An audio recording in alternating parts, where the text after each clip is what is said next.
para você que acompanha a gente na internet, boa noite. Eu vou pedir alguns momentos para o Renato, ele colocar até a câmera neste quadro de Luiz Hélia. Mas eu quero aproveitar hoje no grupo, nós estarmos em poucos. Para nós estarmos em pouco, eu gostaria de desfrutar de intimidade com vocês. Para desfrutar de intimidade com vocês, eu gostaria que vocês se desinstalassem e que vocês ficassem próximos aqui. Porque Deus nos chama a desinstalar. Eu acho que eu já falei pelo menos quase uma dezena de vezes sobre Luiz e Zélia Martin. E eu queria começar mais essa partilha sobre Luiz e Zélia Martin. Eu vou atrapalhar todo o Renato, eu vou ficar um pouquinho mais baratinho aqui, aí ele vai colocando, eu vou deixar ele doido. E por que eu estou pedindo para vocês saírem dos seus lugares? Porque você chegou aqui hoje, talvez com um propósito, você veio e falou, vou ficar daqui não saio, daqui ninguém me tira.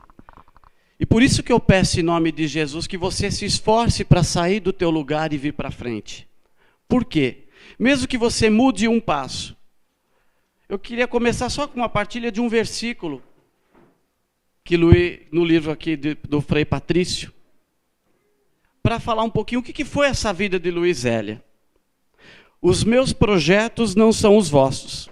Frei Patrício fala o seguinte, Deus é honesto conosco e nos revela os seus pensamentos. Então eu vou falar um versículo aqui de Isaías. Pois os meus pensamentos não são os vossos pensamentos, e os vossos caminhos não são os meus, oráculo do Senhor.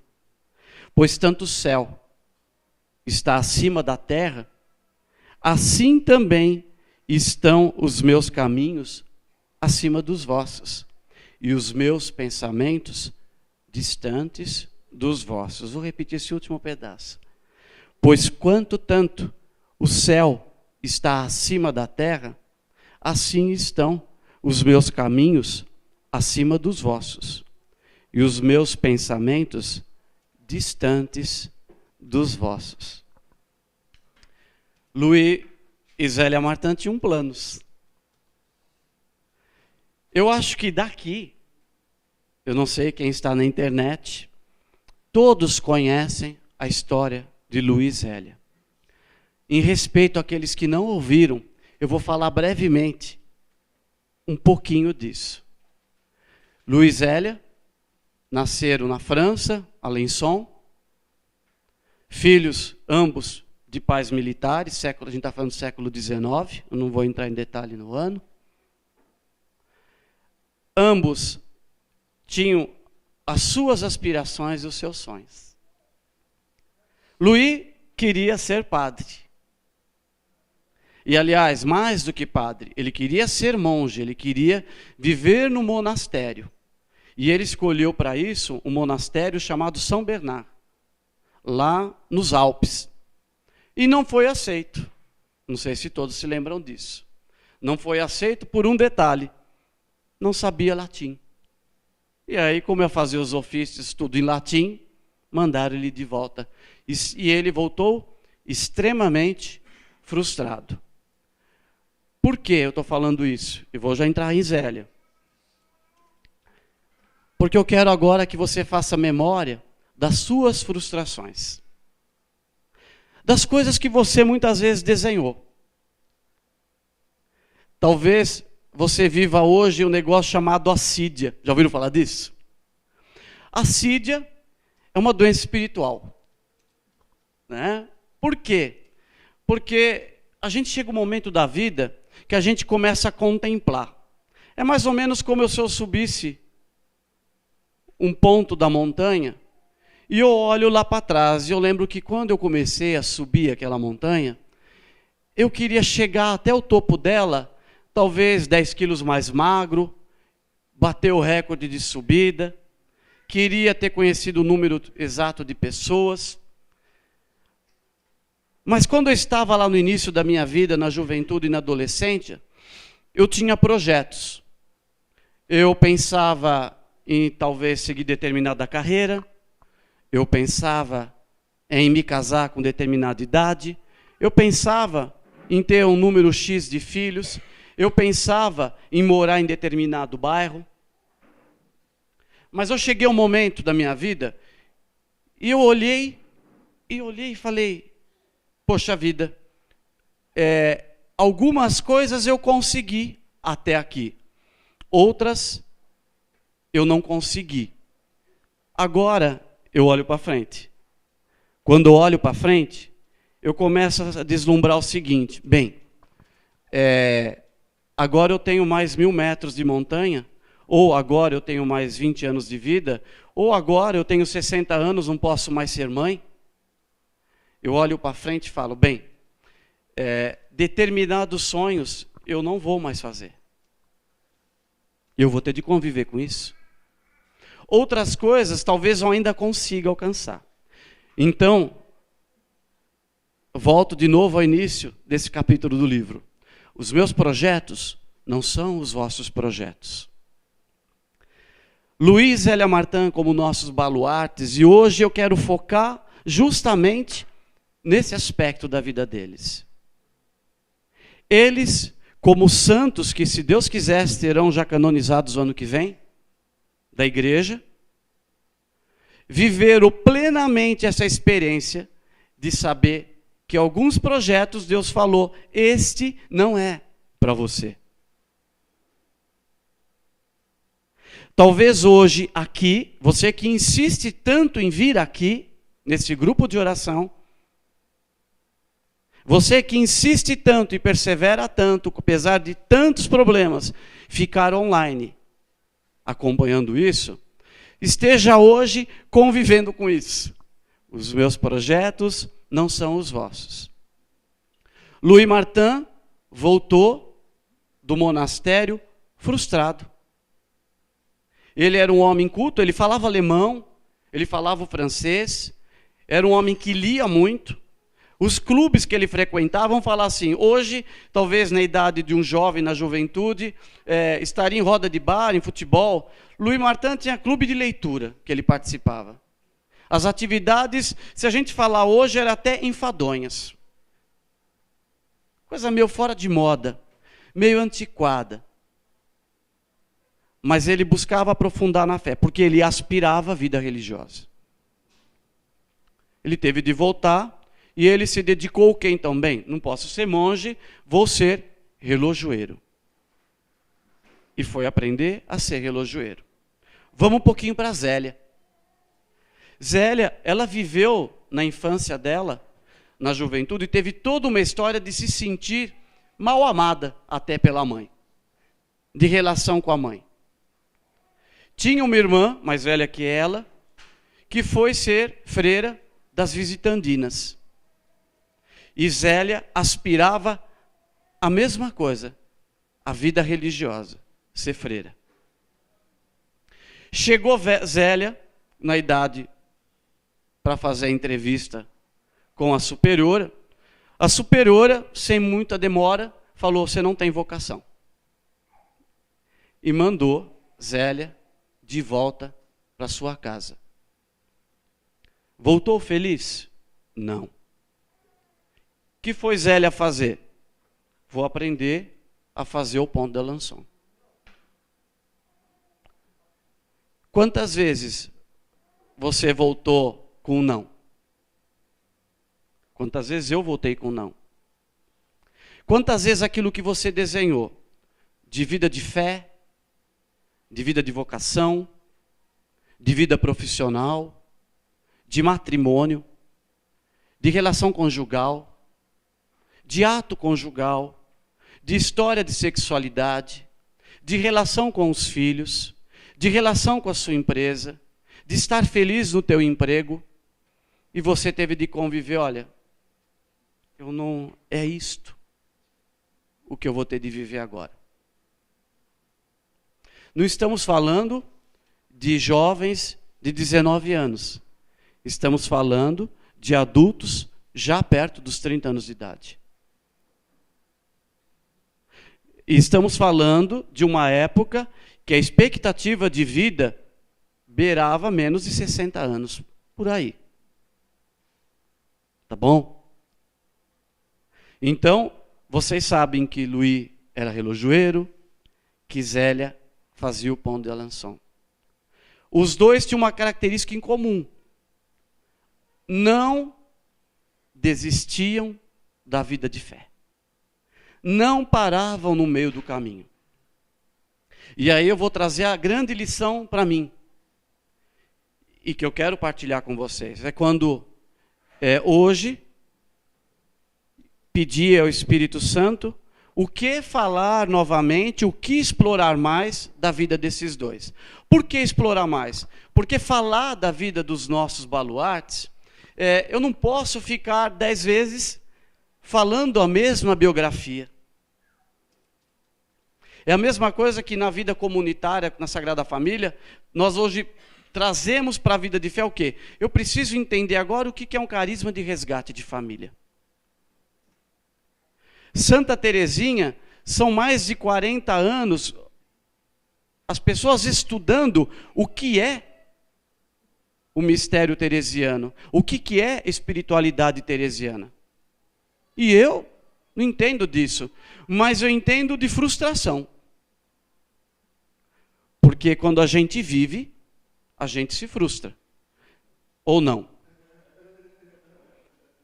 Talvez você aí no teu computador fala, eu sei disso. Sim, nós nos frustramos.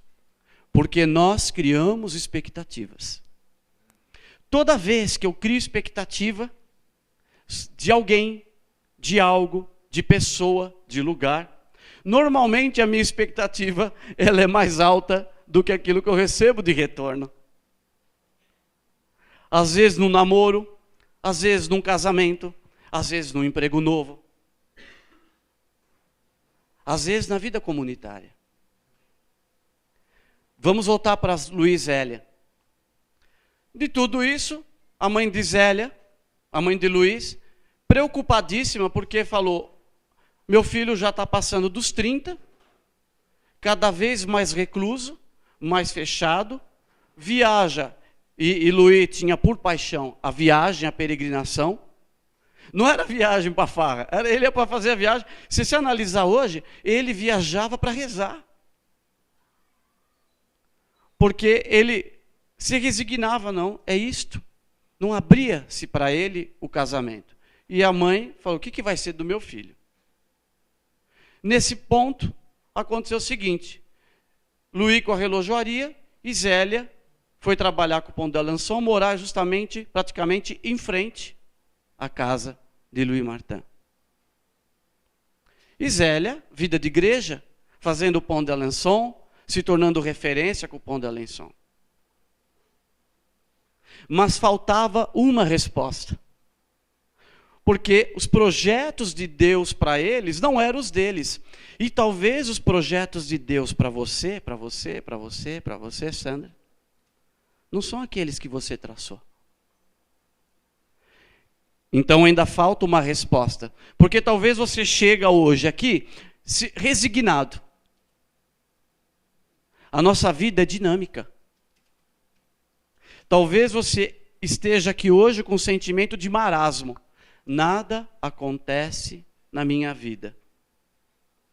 Mais um dia eu acordo, vou na cabeceira da cama e faço mais um risquinho.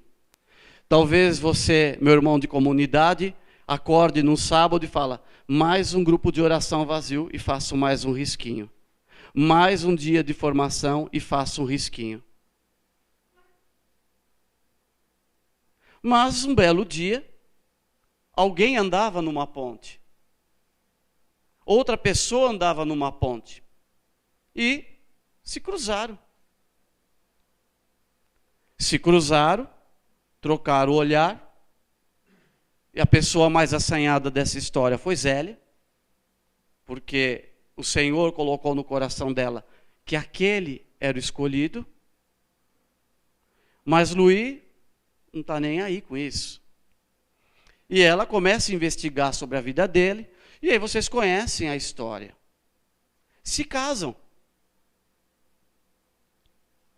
Se casam, resolvem se casar, o amor brota para eles, numa realidade que primeiro não tinha. Então, primeiro, queriam ser religiosos. Não deu. E aí, na realidade, não foi uma escolha de opção. Foi colocar-se, deixar na vida e ouvir uma resposta de Deus. E se abrir a outro caminho, a outra proposta de Deus para a vida. Qual proposta de Deus para a nossa vida nós nos abrimos? Quão aberto está o nosso ouvido? Aí vamos de novo. Se casaram. Como foi a lua de mel dos dois? Não foi. Não consumou.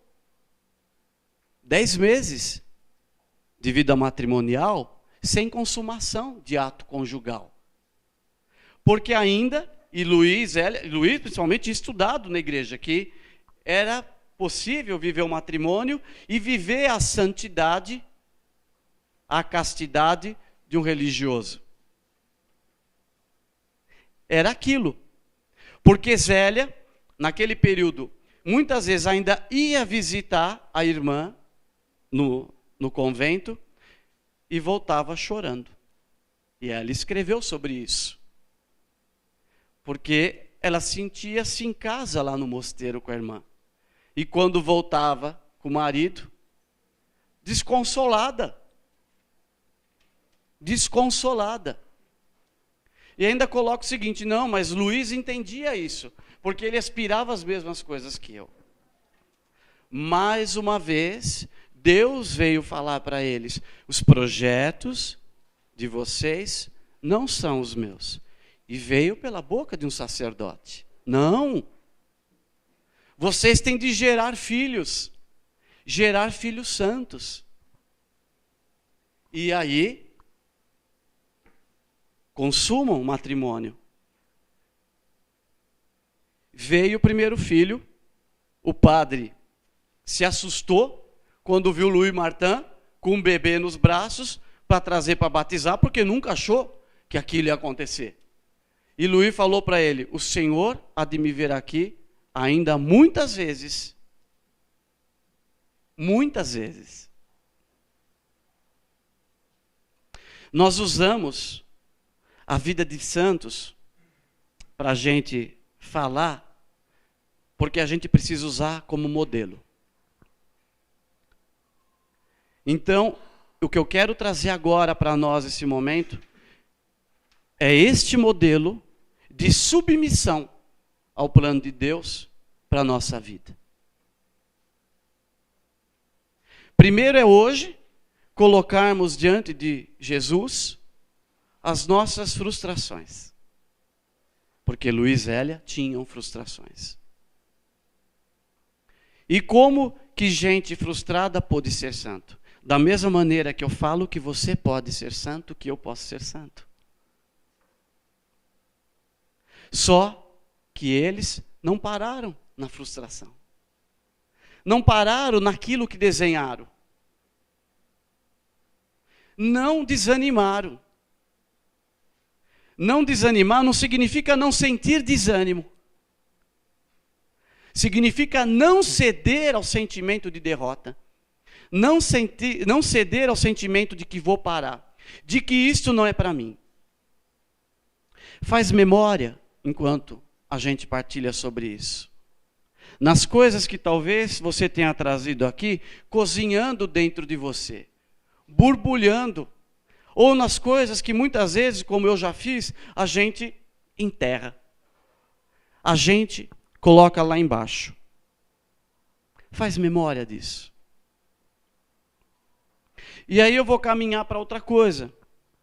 Luiz e Zélia tiveram filhos, queriam muito um filho sacerdote. Quantos eles tiveram? Filhos sacerdotes? Nenhum. Bem, aí a gente traz de novo o que Santa Teresa d'Ávila fala para Jesus. Dá a entender que o teu rol de amizades é tão extenso. Quantas coisas até agora Jesus já te disse não? Algumas, talvez, muitas, todas.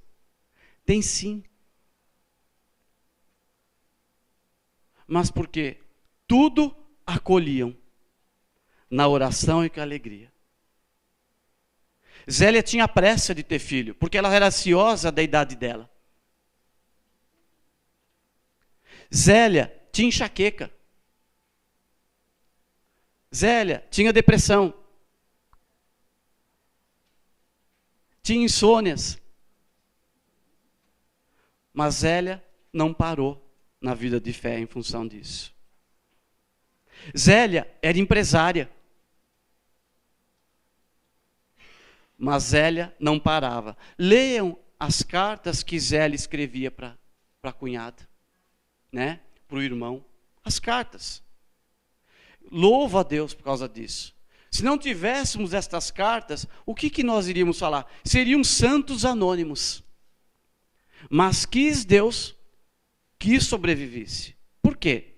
Porque hoje, em pleno século XXI, 2 séculos depois, nós podemos trazer uma história que é muito corrente daquilo que nós vivemos aqui hoje.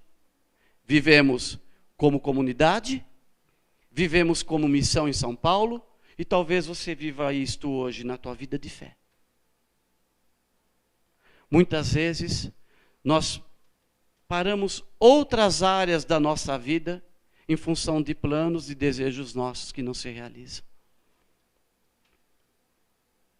Nós criamos, quem trabalha com projeto sabe que eu vou falar disso, né? Parece que na nossa vida, no grande projeto que tem de ser a nossa vida, nós colocamos algumas tarefas que são interdependentes. Se isto não aconteceu, eu não faço essa próxima parte. Se isto não aconteceu, eu não faço a próxima parte. Mas às vezes eu tenho que fazer um bypass, porque aquilo não vai acontecer. Tá bom, não aconteceu isso. Tenho 2 pessoas aqui que trabalham com projeto, que sabem disso que eu estou falando. Eu vou ter de ir para a próxima fase. Se não aconteceu até agora, eu no meu plano de risco, e a nossa vida espiritual, a nossa vida de fé, é um constante plano de risco. E a nossa única certeza que nós temos como meta é que a gente quer o céu. Ou você não quer o céu? Mas para eu querer o céu, há um pré-requisito, há uma premissa. Eu preciso servir a Deus. Eu preciso fazer como Luiz Célia Martin. Viver o meu cotidiano de ter de pagar salário para funcionário, como eles faziam, o meu cotidiano de ter trabalho para entregar atrasado, com enxaqueca, com insônia e ficar até de madrugada, e conseguir ir na missa às 6 horas da manhã. 5 horas da manhã.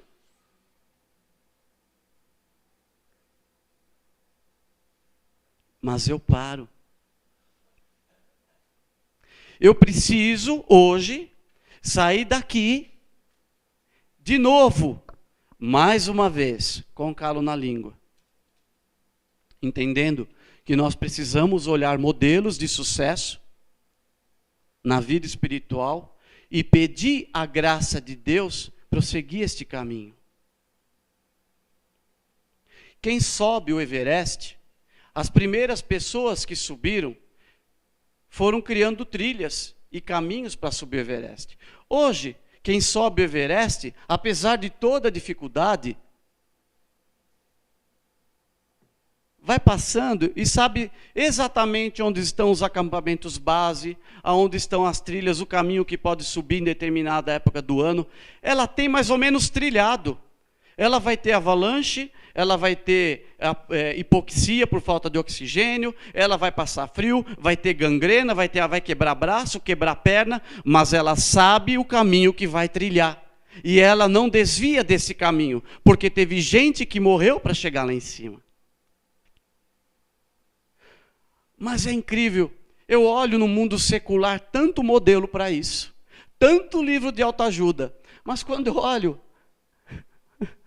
2 fotos preto e branco, tão antigas, de 2 pessoas vestindo roupa antiga, um penteado antiquado, Louis Martin, coitado, sem cabelo, tão comuns, E eu não consigo olhar esse extraordinário. Eu não consigo, porque, olha lá, eu tenho o Luiz Martin aqui, a Dilson Martin está conosco aqui entre, né? Mas, por que eu não ando? Esta é a grande pergunta. Os planos de Deus não são os meus planos. Mas eu preciso submeter os meus planos a Deus. É um paradoxo que a gente vive, porque a gente fala de entregar os planos para Deus, mas ao mesmo tempo, esse entregar o plano para Deus é eu tomar a direção da minha vida. Por quê? Porque aquilo que talvez esteja faltando hoje para você largar, dar a largada, o sprint final, parte de decisão tua, de decisão minha. Jesus não vai decidir por mim. Quando eu e a Sandra, no nosso casamento, decidimos viver o método natural, precisou ter um solavanco na nossa vida conjugal. Precisou ter um choque de gestão, não foi? E uma decisão. E a partir de um choque, uma decisão. Agora eu vou por aqui. Quando eu e a Sandra decidimos seguir um caminho comunitário, nós sabíamos onde estávamos pondo o pé. Em que estrada, em que caminho. E muitas vezes a decisão de continuar nesse caminho é diária. Porque muitas vezes eu tenho de submeter diante de Jesus que o meu projeto de comunidade não é o projeto de Deus para a comunidade. Agora, há um único projeto de Deus para a vida de você batizado. E para o qual esta comunidade não pode ser pedra de tropeço e não pode ser causa de desvio. Você tem de acolher o teu chamado apostólico. A tua vida apostólica, o teu trabalho, o teu pegar o arado é constante, porque muitos aqui já caminham na fé. Já caminham com Deus. Já tem um toque lá de Jesus no coração. Mas olha, eu vou te falar, às vezes Jesus mexe comigo, eu falo, por que você insiste com isso? Muitas vezes a minha postura com Jesus é uma postura de falar, não fala, eu não quero ouvir isto. Louis e Zélia Martin eram abnegados. Vocês já ouviram falar disso? Abnegação. Eles sabiam qual era a causa que tinham de pegar. Um exemplo disso era a relação de Zélia com Leônia. Todos nós já tivemos na família uma Leônia ou um Leônio. Vamos lembrar um pouquinho quem era a Leônia. Leônia é aquela filha que todos olhavam e falavam, mas como você saiu da barriga de Zélia? Não, trocaram na maternidade. Se fosse hoje, falavam, trocaram. Rebelde, desobediente, contrariava, não porque às vezes não era aquilo que ela queria, mas para poder contrariar. Quantas cartas Zélia escreveu, angustiadíssima com Leônia. Preocupadíssima. Mandou Leônia para ficar nas visitandinas. Passou um tempo, vem aqui buscar que ninguém aguenta. Foi assim. Busca aqui, que essa aqui, ó, o filho é teu, né? Eu vou fazer uma piadinha aqui, para vocês entenderem, né? O pessoal fala que filho, eu já ouvi isso, mas não é. É uma coisa assim. Mas deviam ter falado assim, tem uma piada, o pessoal fala que filho é que nem pum, só quem faz que aguenta. Em alguns casos a gente vive isso, né? Só o dono aguenta. Era a situação, assim, a gente gostou, né, Eliane? Ah, minha filha. Mas a realidade é essa, que eles viviam. Zélia não parou a vida de fé porque Leônia não caminhava.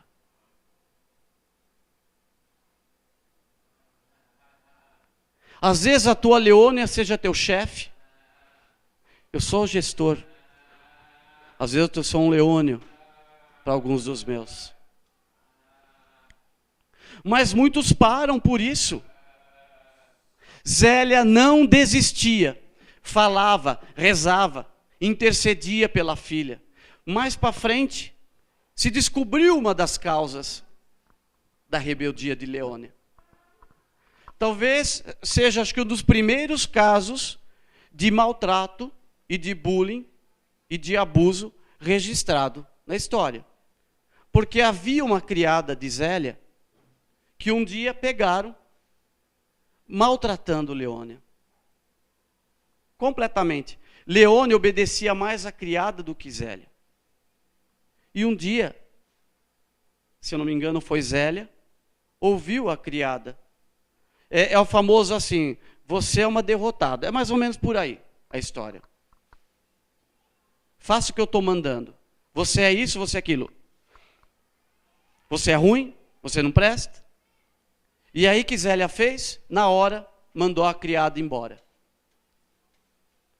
E o que Zélia fez depois? Trouxe a criada de volta. Por quê? Porque a criada implorou, pediu, não tinha para onde ir. E Zélia trouxe a criada, explicou tudo, falou com Leônia, e a condição era que a criada não dirigisse a palavra a Leônia. 2 modelos. O perdão e a firmeza. A misericórdia presentes. Mas Zélia não parou em Leônia. Zélia não parou no sentimento de ser religiosa que não se concretizou. Zélia se abriu a outra possibilidade para a vida dela.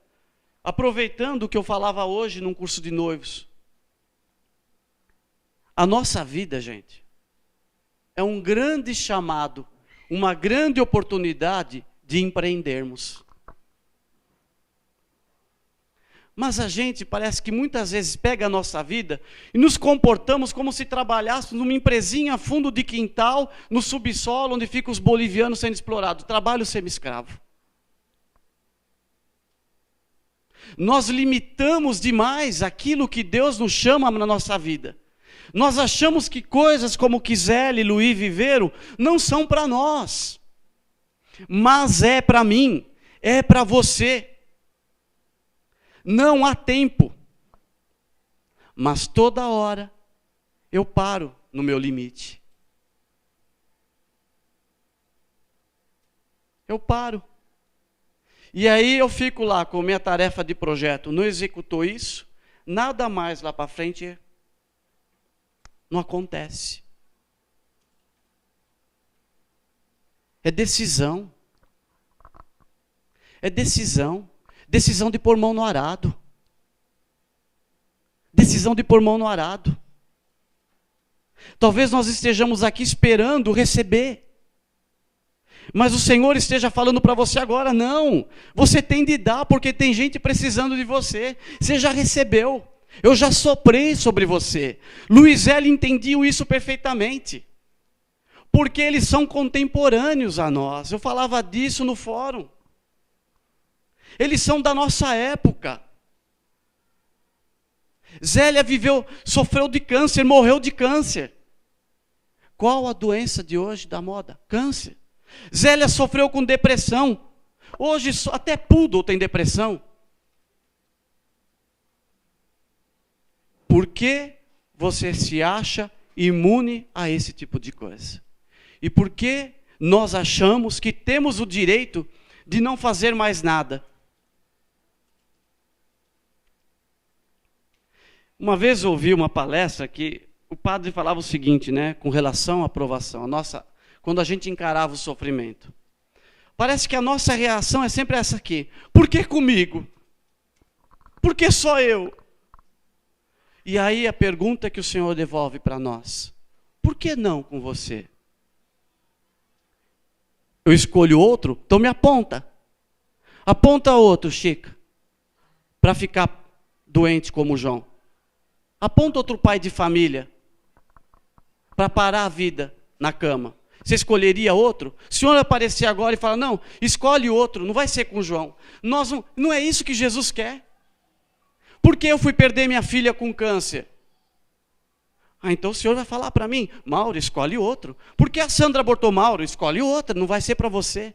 Por que não comigo? Por que eu adultério na minha vida? Por que não com você? Escolhe outro. Por que eu homossexualizo na minha família? Escolhe outro. Por que eu desemprego? Escolhe outro. Luiz Zélia, acolhiam. Todo o livro sempre fala disso. Eles acolhiam.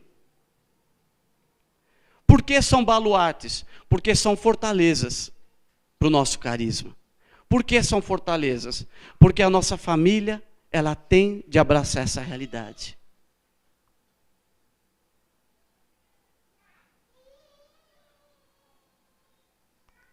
Temos de crescer.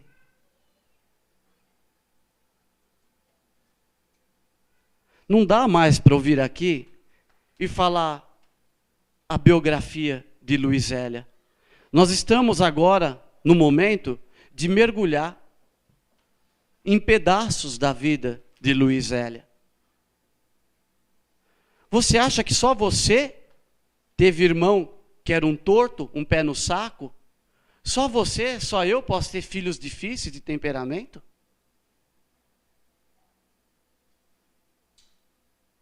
Então, é trocar o lugar de novo que a gente sempre fala.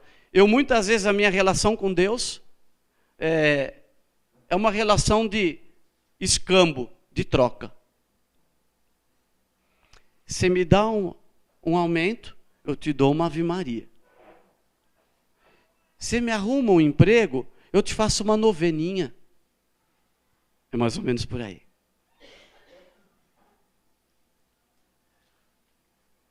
Cura o meu câncer, que eu faço uma peregrinação.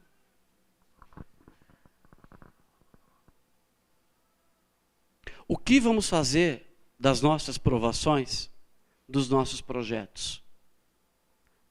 A não ser outra coisa que redesenhá-los.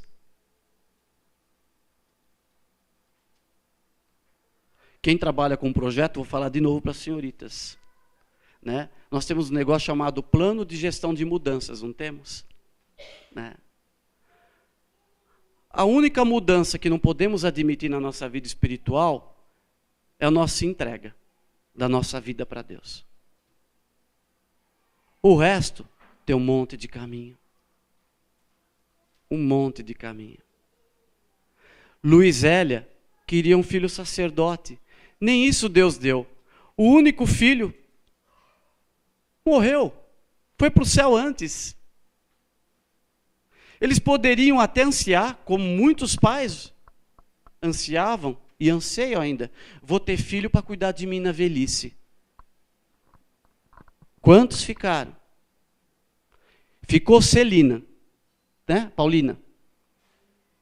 E Leônia também no final. Por quê? Também no sentimento de oblação, de sacrifício. Abriram mão de ir para o Carmelo para cuidar do pai. Agora vamos falando do pai.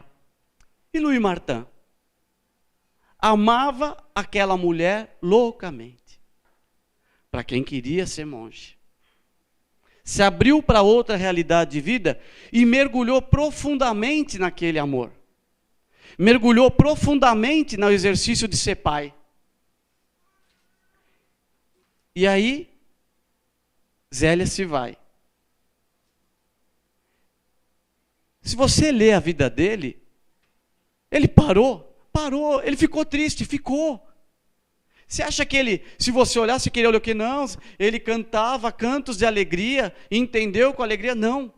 Ele acolheu o sofrimento, chorou, parou de pescar, teve de mudar tudo. Ele nunca quis sair de Alençon.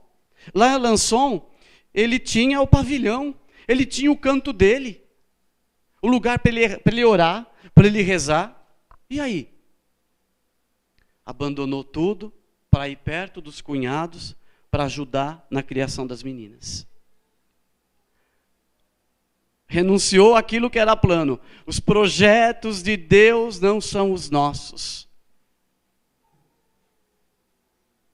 Nossa vida é feita disso. Quem que era a princesa, a rainha dele? Teresa. Primeiro foi uma filha atrás da outra indo para o Carmelo. Tchau pai, tchau pai, tchau pai, tchau pai. E para o Carmelo. E a cada uma com a tristeza de ter a filha longe, a entrega para Deus, porque sabia que estava entregando filhas para Deus. No fim, foi lá, no fundo da casa que a gente teve a felicidade de ver, perto da fonte lá do chafariz, no fundo da casa, no jardim, Terezinha, na mão do pai, falar daquilo que Deus já tinha falado para o coração do pai. A princesinha, a rainha, foi falar para o príncipe, porque é assim que ela tratava o pai. Meu príncipe, meu rei. Vou eu, pai, para o Carmelo. O que ele podia fazer? Tudo menos isso. Deus, que Deus ingrato você é. Abriu mão de tudo. Depois de tudo isso, Louis Martin cometeu a grande besteira de falar: Senhor, mas a minha vida está tão boa, está tão estável. Eu não sofri, eu não fiz nada para ir para o céu. O que veio para ele? Vocês se lembram? O quê? Né? No livro se fala arteriosclerose. Hoje tudo virou Alzheimer, mas é o Alzheimer. Porque justamente uma vez ele comentou a respeito de outra pessoa que perdeu a razão. Como deve ser duro perder a razão. O que veio para ele? Começou a parar de falar aqueles sintomas básicos de Alzheimer, silêncio, reclusão, até que um dia, imaginando que estavam invadindo a casa dele, pegou a espingarda dentro de casa e começou a querer enfrentar os soldados que não tinham. Foi internado numa casa de repouso, num hospício. A misericórdia de Deus se manifestou aonde? Se manifestou que aquilo era uma casa de tratamento com religiosos. E ele tinha momentos de razão, se eu não me engano, acho que ele passou 2 ou 3 anos lá. E nos momentos de lucidez ele sabia o que estava vivendo. Mas nos momentos de lucidez ele entregava a oblação dele a Deus. Talvez hoje a gente ouve muitos falar e a gente vê no coração: Senhor, que eu morra dormindo, que eu morra num sono tranquilo, que eu morra como um pardalzinho com a cabeça tombada.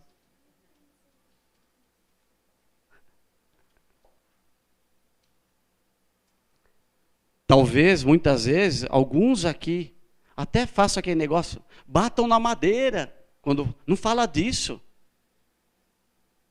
Não consegue olhar para a morte. Não consegue olhar para a morte como uma porta. Eu caminho para uma porta. Eu só não sei a distância que eu estou dessa porta. E pior ainda, eu não anseio por esta porta. Eu não anseio pelo céu. Mas só que o céu não é meu. Luiz e Hélia sabiam disso. Não foram missionários, não foram religiosos. E quantas filhas colocaram dentro da vida religiosa? Quais são os seus planos?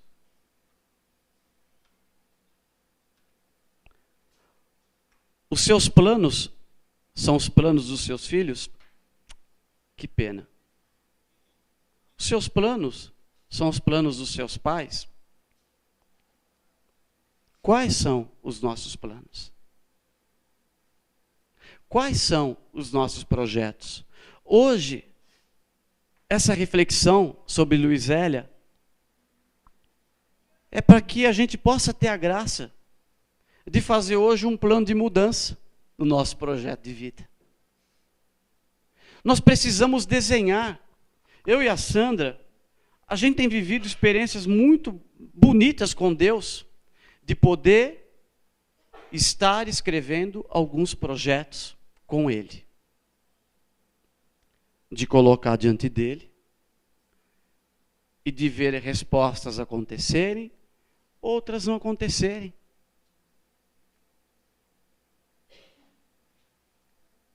Luiz e Hélia se dedicaram com afinco ao projeto de Deus. Gerar santidade. Nós podemos gerar santidade de várias maneiras. Sendo empresário, sendo empregado, sendo religioso, sendo vocacionado, sendo paroquiano, mas nós precisamos gerar santidade. Eu não posso condicionar as entregas do meu projeto a ações que não dependem só de mim. A atitude é minha. É olhar e tomar a decisão. Em que fase do teu projeto de vida você está hoje? Nós não fomos feitos para acordar achando que a vida vai nos levar. Nós temos de levar a nossa vida. É contraditório, eu sei. Mas nós temos de levar a nossa vida com Deus. Submeter o projeto ao meu patrocinador, né? Eu gosto de falar disso, que é Jesus.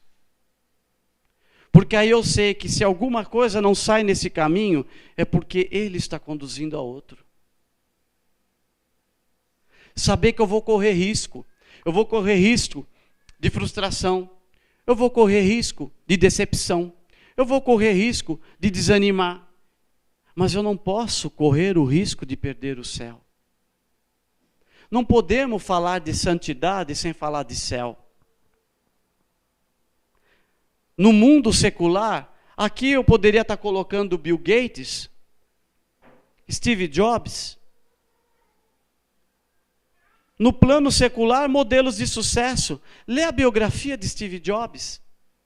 Vê a vida familiar dele, o que sobrou. Vê a história de família dele. Dado para adoção, como ele foi. Não estou falando dele, do Steve Jobs, julgando. Estou falando o seguinte, às vezes os nossos modelos, algumas vezes, ficam distorcidos. O nosso modelo de sucesso tem de ser modelo de sucesso que deu céu. Não modelo de sucesso que deu conta no banco. Porque a conta no banco é passageira. Vem, é lógico. A carreira é passageira, vem, claro. Mas eu preciso ter isso permeado por Deus. Permeado na vida apostólica. Que possamos renunciar à nossa teologia. Talvez nós estejamos caminhando, criando a nossa própria teologia católica, a nossa teologia de vida espiritual. Não. O nosso próprio catecismo, a nossa maneira de viver a vida católica, a vida de batizado, não. Porque se nós não falarmos isto aqui nessa comunidade, a gente vai estar endossando um modelo de vida espiritual, um modelo de vida missionária, que talvez não seja aquilo que é plano de Deus para você na tua vida. O que você busca? Você que todo sábado está conosco, que você que às vezes está no teu computador, o que você busca em contexto da igreja? Quantas vezes você parou e falou, Senhor, o que você quer que eu faça na igreja? Que arado você tem para mim? E eu não estou falando aqui na comunidade Sagrada Família. Há hoje dezenas de milhares de grupos de oração. Alguns milhares no Brasil com 2, 3, 4 pessoas. Porque esvaziou a bolha. E não estou falando isso para ter um grupo de oração cheio. Estou falando isso porque um carisma de resgate de família tem de ser um carisma que resgate vida de batizado. Tem de ser um modelo que você saia daqui entendendo aquilo que o Senhor pede para você individualmente.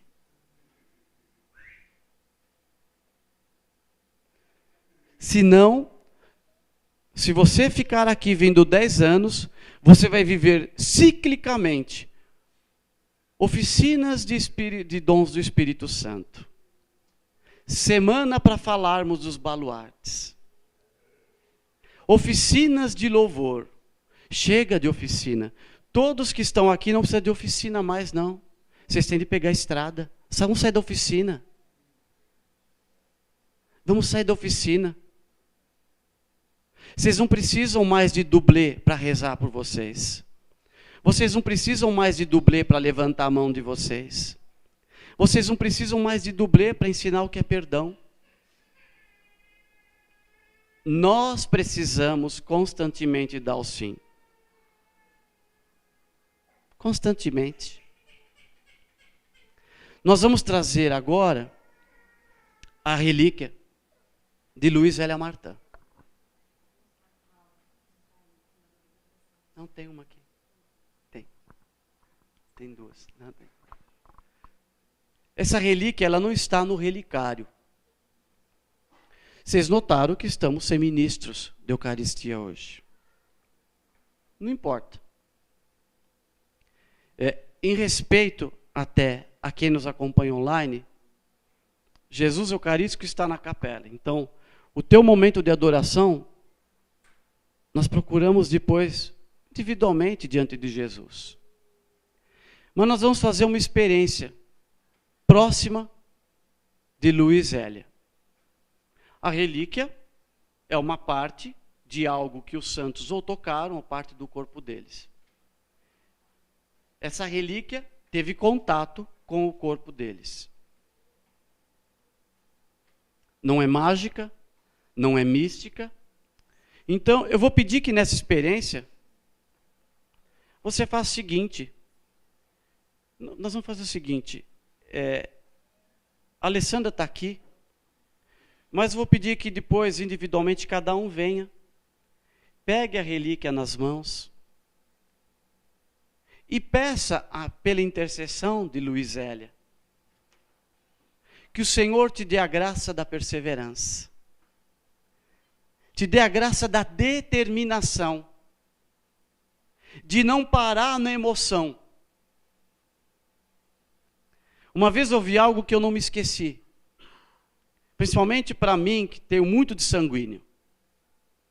Às vezes nós criamos grandes mudanças. Amanhã eu vou fazer o meu grande regime, nunca mais vou mudar meu hábito.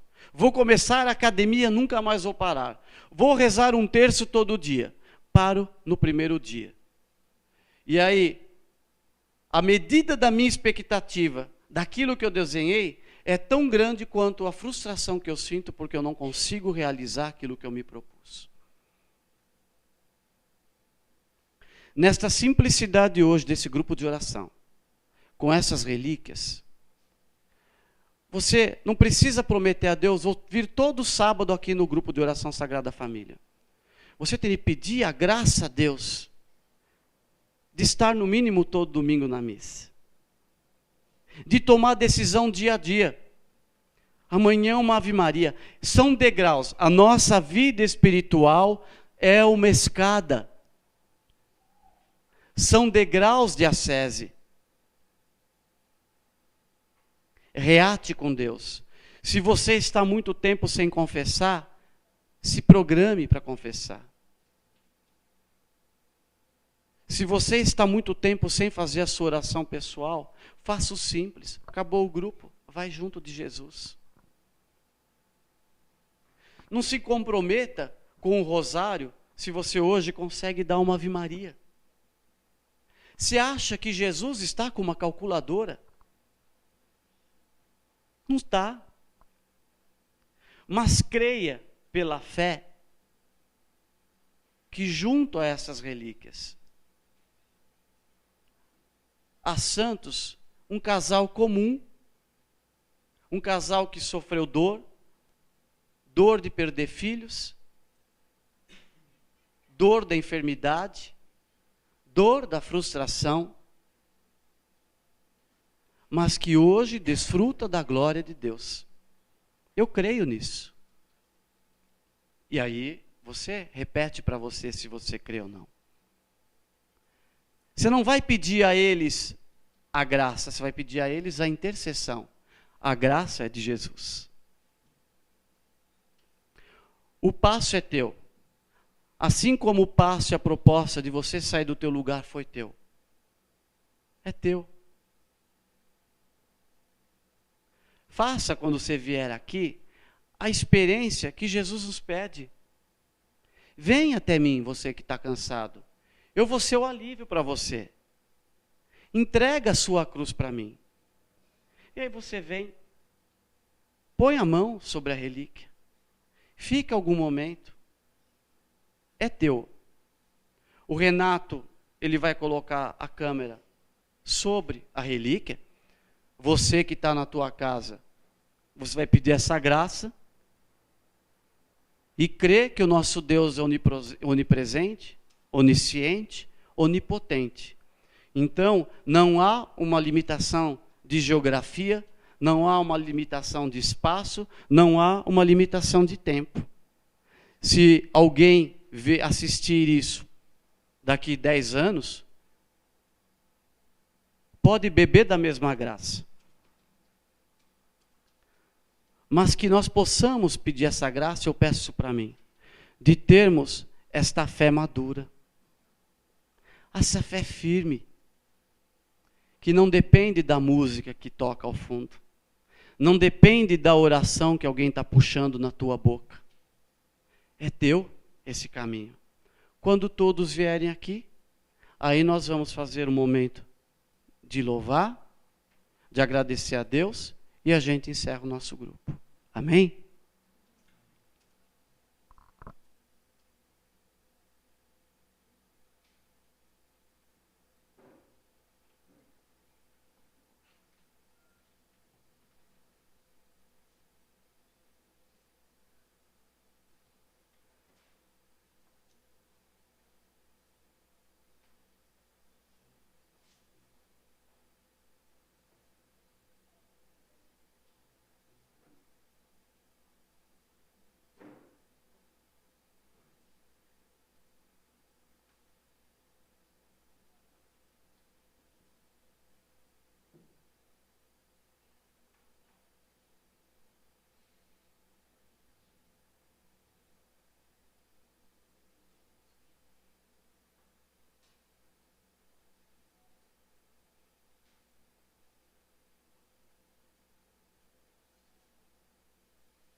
Doce carisma, que me une a Cristo e une o meu Cristo aos outros. Não te deixarei jamais, não te deixarei jamais. Doce carisma, que me une a Cristo e une o meu Cristo aos outros. Não te deixarei jamais, não te deixarei jamais. Sagrada família, acolha-nos em teu calor. Dá-nos o cantinho no presépio de amor, o lar santo de Jesus, Maria e José. Queremos imitar, ajude-nos a termos fé. Doce carisma, que me une a Cristo e une o meu Cristo aos outros. Não te deixarei jamais, não te deixarei jamais. Como Teresinha, eu quero embalar menino Jesus, me pegue pra brincar. Como Zélia e Luiz, queremos gerar santos para a igreja e a Deus glorificar. Doce carisma, que me une a Cristo e une o meu Cristo aos outros. Não te deixarei jamais, não te deixarei jamais. Como João Batista, eu quero denunciar o que não vem de Deus, não pode entrar no lar. Como o Padre Pio, eu quero abraçar a cruz do meu Senhor e me deixar marcar. Doce carisma, que me une a Cristo e une o meu Cristo aos outros. Não te deixarei jamais, não te deixarei jamais. Como o Papa João Paulo II, queremos consagrar nossa missão à Virgem Maria. Totus tu vamos proclamar. Como o Papa da família, queremos ensinar. Família, torna-te o que és, comunidade para amar. Doce carisma, que me une a Cristo e une o meu Cristo aos outros. Não te deixarei jamais, não te deixarei jamais. Que o doador dos dons venha fecundar, fazer nascer Jesus em cada lar. O Pai e a Mãe são os doadores da vida. Os filhos são o dom mais precioso da família. Doce carisma, que me une a Cristo e une o meu Cristo aos outros. Não te deixarei jamais, não te deixarei jamais. no seio das famílias, Divino Consolador.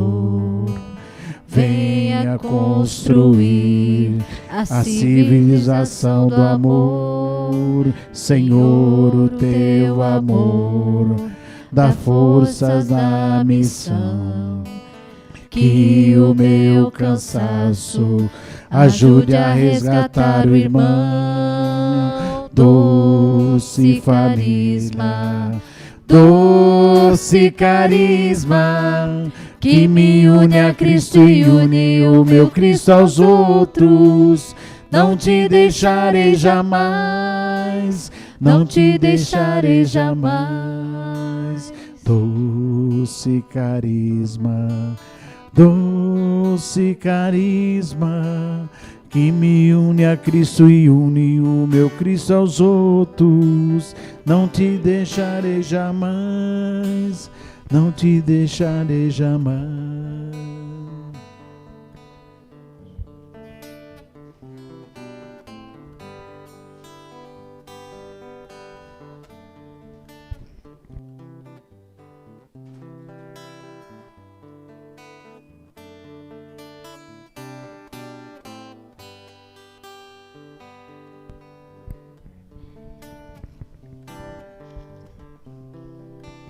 Doce carisma, doce carisma, que me une a Cristo e une o meu Cristo aos outros.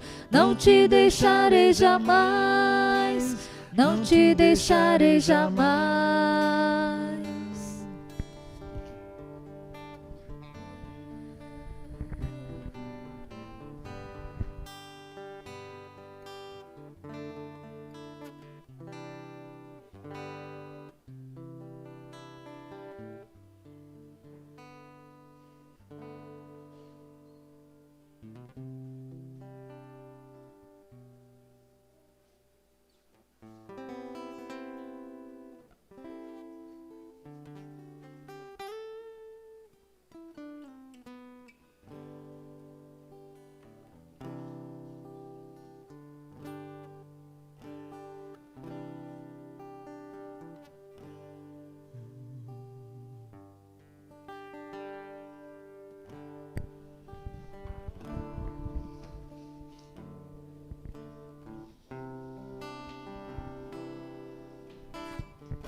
Não negarei minha vocação,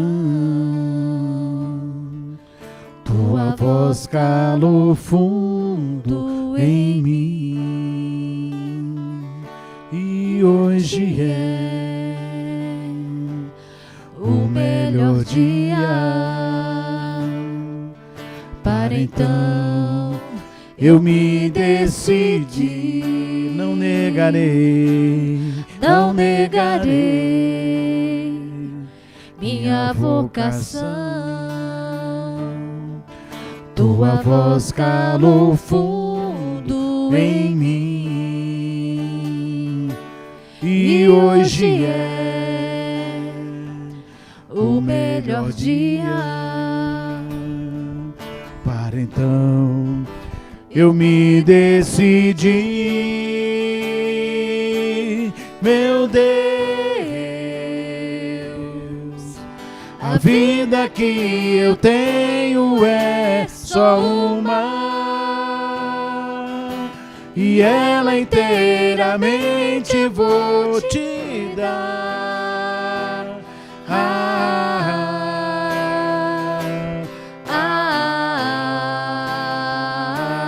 Meu Deus, a vida que eu tenho é só uma,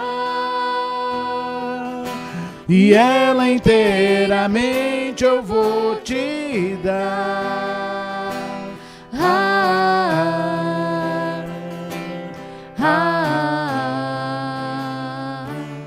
Quem me chamou é mais forte que eu, é maior que os erros meus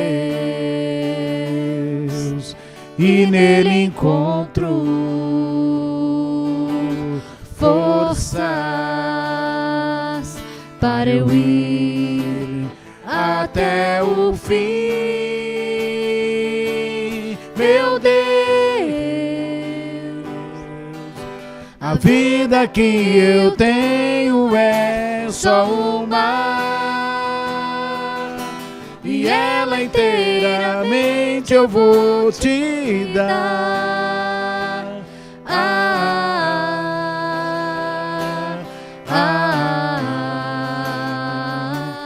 Meu Deus,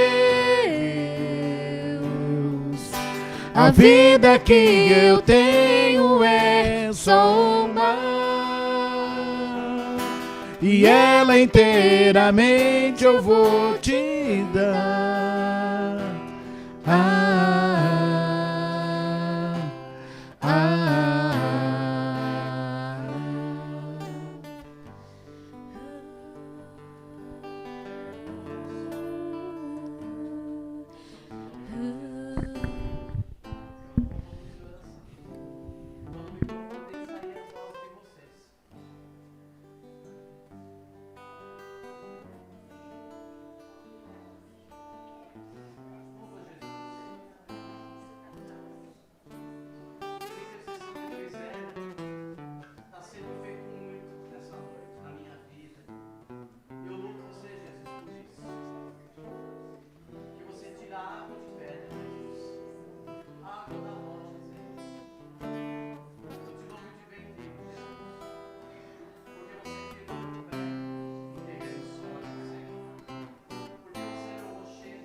Apenas para a sua glória. Quantas vezes a gente cai nisso? Olha o que ela escreveu para o irmão. Eu então digo que tudo serve para a glória de Deus, mas que não pense absolutamente senão nele. Nosso Senhor faria um milagre, mesmo que ninguém no momento viesse a saber. Espero muito, mas estou perfeitamente resignada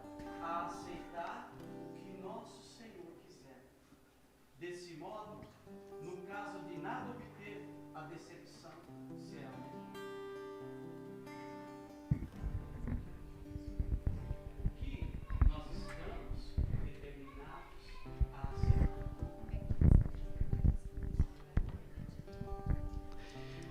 Eu vou ler de novo, para quem não está aqui. E a gente guarda isso de novo. O irmão de Zélia escreveu para ela falando que o Senhor disserte a curar, porque é para a glória dele. Muitas vezes nós pedimos milagres na nossa vida, e Deus pode operar milagres. Mas nós usamos, muitas vezes, colocamos o Senhor numa situação de resgate de refém. Aí Zélia escreveu o que para o irmão? Eu então digo que tudo serve para a glória de Deus. Mas não pense absolutamente senão nele, senão em Deus. Nosso Senhor far-me-ia o milagre, mesmo que ninguém no momento viesse a saber. E quantas pessoas, e quantos de nós já recebemos milagres e ninguém soube, talvez nem você mesmo. O mais prudente era confiar-lhe tudo inteiramente. Aí o que ela escreve? Espero muito na cura, mas estou perfeitamente resignada a aceitar o que nosso Senhor quiser. Deste modo, no caso de nada obter, a decepção será menor. Aceitar tudo. Então, para você, Nádia, para você, Rogério, que estão no chat conosco, para Patrícia, para você, Pudu, Patrícia, a Sandrinha Capobianco que está lá, para a Michele, que está a primeira vez acompanhando o grupo, Alessandro e o Rodrigo saíram há pouco, depois a Dani, a Gabi, leu o recado que ela lhe deixou. Pede só para a Regina falar para mim que está escrito aqui, só quem quer, você lê? Quem quer? Eu não consegui entender.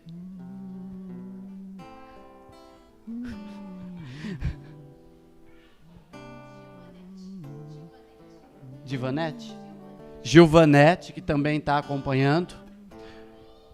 Fica esse recado. E para cada um de nós que estamos acompanhando isso, fica as suas orações, seus desejos. Somente pelo teu pedido, Giovanete, pelas suas filhas Letícia e Maria Beatriz, que estão enfrentando um problema muito sério de saúde. Fica essa mensagem de Luí e essa mensagem de Zélia. A Lê mandou um mega beijo pro neguinho dela, o Mauro. Não sei quem que é esse, depois eu pego ela. Mas fica um beijo, a saudade do Rodrigo e da Lê, que estão caminhando muito bem e recebendo todas as bênçãos da providência de Deus nesse caminho de escuta que eles estão fazendo de 1 ano. Amém?